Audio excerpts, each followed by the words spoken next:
Good day.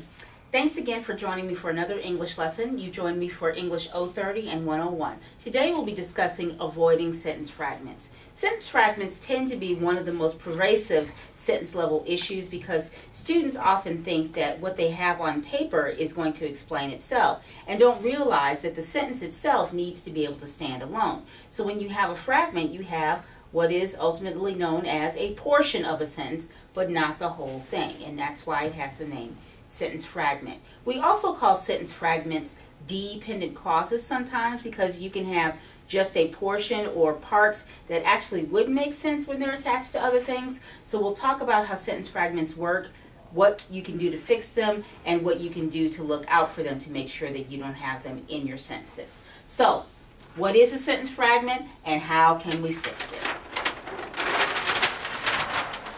There are two very basic definitions for sentence fragments, and I know typically you're only used to getting one definition, but this one I think is very important to contextualize because you have to realize what's going on with the sentence. So first of all, when you have a sentence fragment, it means that you have not expressed a full thought. You don't have a complete thought. And remember that a complete sentence, even if it's just an independent clause or a simple sentence, is requiring at least one subject, one verb, and the two of them together must combine a complete thought. So if you just have I am and a period, you haven't really expressed the whole thing. But I am sleepy helps to express a complete thought more fully. So anytime you have something that doesn't express a complete thought, it's a fragment. You also have a fragment if you have a sentence that's missing either a subject, a verb, or both. And so we often have other types of sentence fragments that again work well within sentences, but they can't stand on their own. They are not independent. They are rather dependent, meaning they need something else. And one good example of that would be a prepositional phrase, to the store. I am going to the store needs the subject, I, the verb, am going, the helping and the linking verb, and then you have I am going to the store, which is the complete sentence, utilizing that sentence fragment, otherwise known as the prepositional phrase. So just be sure that you have both of these completed, a complete thought, and you have all the parts that are necessary to complete the sentence.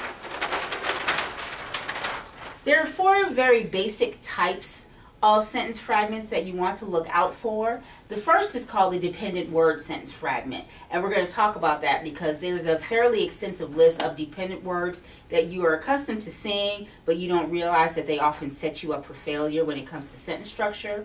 Then you have the added detail sentence fragment, which means ultimately that you've already made your statement in another sentence, but then you add some additional information, and by itself that additional information can't exist when it's in writing. It can in speech, but not in writing.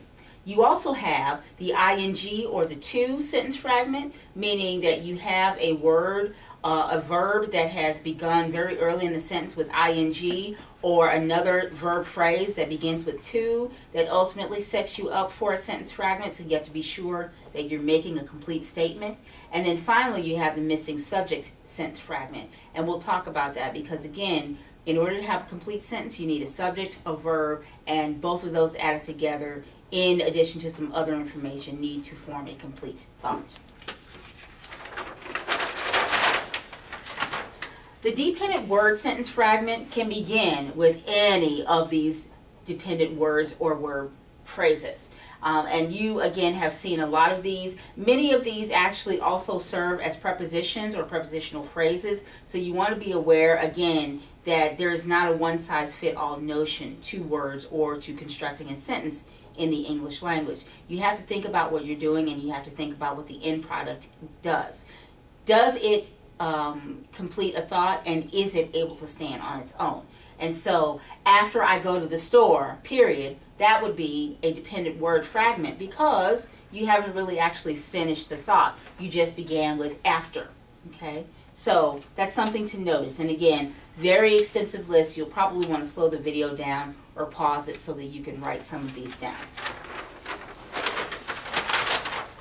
Some ways to fix the dependent word sentence fragment include attaching the fragment to the preceding sentence, meaning sticking it onto what was already there.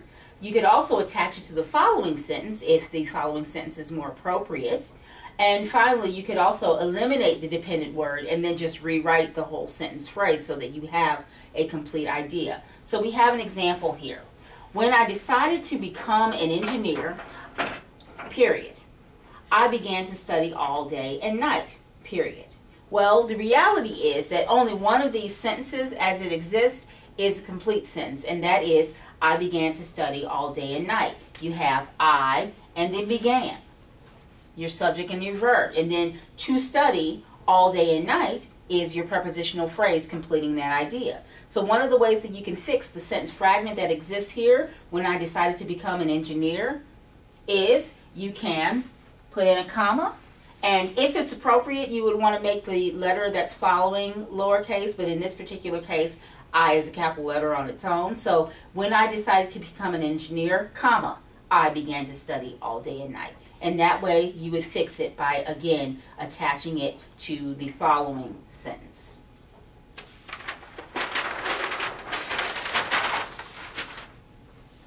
The added detail sentence fragment is one that does not contain a subject or a verb. So you have to be aware that even though, again, you already have a complete sentence that has most of the information that you need, that added detail is going to be kind of hanging off by itself. And so if you're looking at that sentence as an individual entity, it can't stand alone. It needs something else to complete it. So you can fix an added detail sentence by either making it a complete sentence, so adding a subject or a verb, attaching it to a preceding sentence, the one that came before it, or changing the words so that you have a holistic and complete idea. So we have an example here.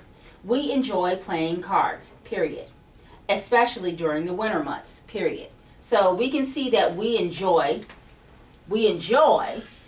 is the subject-verb combo, but especially during the winter months, all that is especially and then a prepositional phrase during the winter months. So you know that that's not a complete statement. It's just adding details to the sentence. So we would fix it by making it a complete sentence. And in this particular case, we would add it to what's preceding. So we enjoy playing cards, get rid of the period, make the E lowercase, especially during the winter months. And that way you have a complete sentence that is grammatically correct.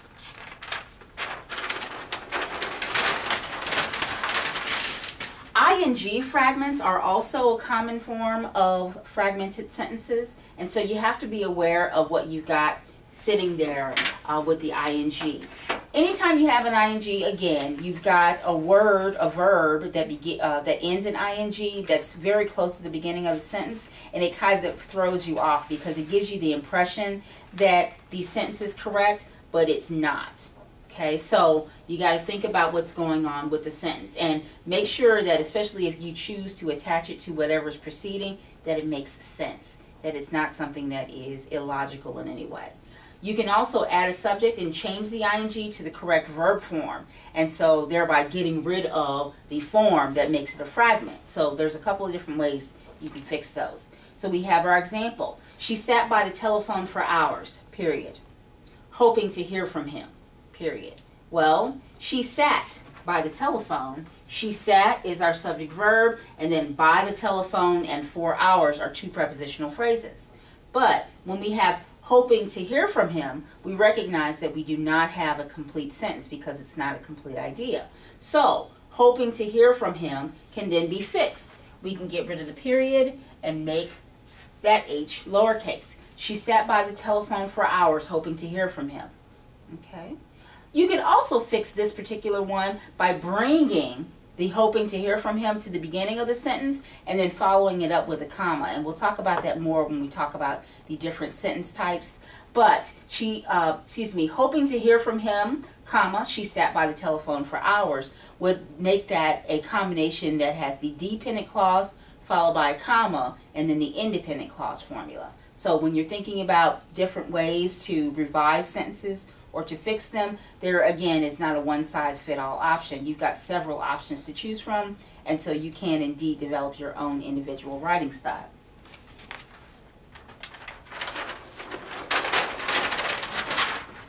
Finally, the missing subject fragment. Anytime you have a missing subject fragment, the obvious choice is to add the subject to the sentence so that it is complete. You could also attach what you have to the preceding sentence so that you are not missing a subject. And so that is very useful in cases in which you already have a subject that is applicable for both the sentence that exists and the fragment. You just make it a compound verb, or put those together so that they're referring to the same subject that already exists. So we have an example here. Diaz prepares a budget, period, but never uses it, period. Well, Diaz prepares, we know that we have the subject-verb combination here, he prepares. And then the but never uses it. Well, we know that we're referring back to Diaz, so what we can do, again, to fix it is Diaz prepares a budget, get rid of the period, make the be lowercase, but never uses it. And that way, by attaching it to the preceding sentence, we no longer have to add a subject because we already have one in the sentence.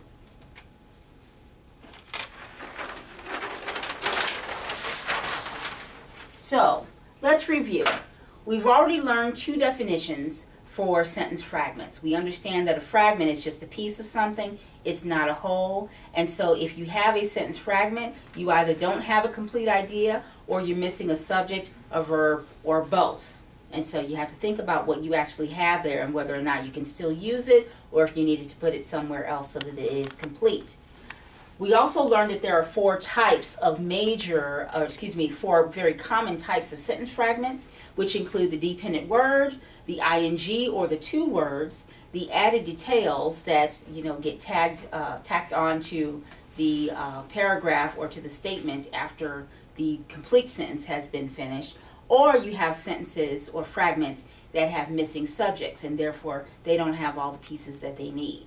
It is very important to be able to spot sentence fragments and then to be able to fix them because, again, they are one of the most common and major sentence level issues, and to have numerous sentence fragments in your writing does not indicate college level writing at all. So, again, thanks for joining me for another lesson in grammar for English 030 and 101. If you have any questions, please see me in class. Thank you.